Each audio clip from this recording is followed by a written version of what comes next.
Hi guys, welcome to 3 Minutes with Chris. Today I wanted to talk to you about your numbers. I talk to a lot of business owners every day, and it shocks me that there's so many of them have no idea what their total gross revenue was last year, what their average ticket is.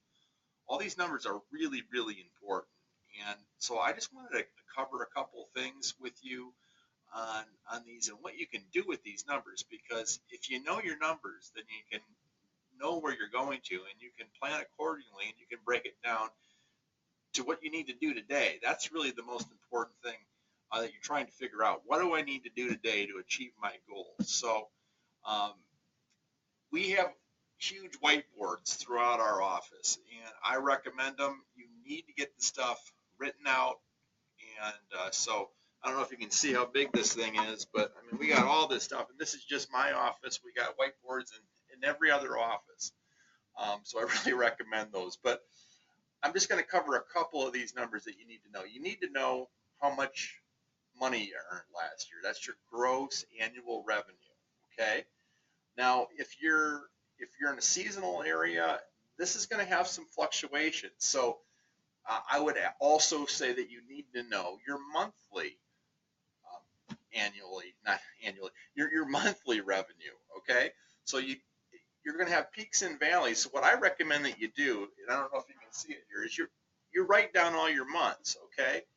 And you should have, well, I made $5,000 in January because it was cold and it was winter out. I don't know if you can see this is what I've done. February, write down your number all the way across to December. On this example, we did $600,000 in revenue, okay? So when you look at all that, it totals up to $600,000, but each month represents a percent of that $6,000. Like in April, we did $50,000.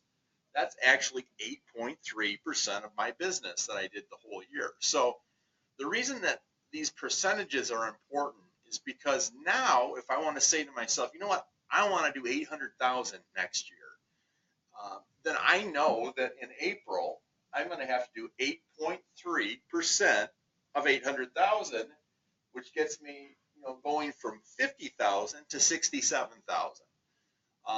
So I would write this whole thing down. It will really help you in the different peaks and valleys, and it will help you strategize when you know that the dead periods are coming. So those are very, very important numbers. The other very, very important number is you need to know your crew hour, okay? I'm just going to throw out some numbers here, but a good window cleaner should be able to make $60 an hour by himself. If you throw two people in there on a truck, which is really the safest way to do it, you'd think it would go to 120, but it doesn't. You're lucky to hit 100, I would say right around $95 an hour with two guys on a truck, okay? Don't ever put three people on a truck unless you're just trying to help people out with their day and it's June and they're buried, okay? Because it'll go to 125. And this is years of looking at these numbers, so I'm not just throwing numbers out there. So you need to know your gross annual, your gross monthly, your crew hours, and make sure that you're making enough. Now, those are some just really important numbers to know, and in more videos I'll go a lot deeper than this, but I hope that helps. And if you like this video, hit the subscribe button and maybe hit like, and I sure appreciate it. Have a great day, and thanks.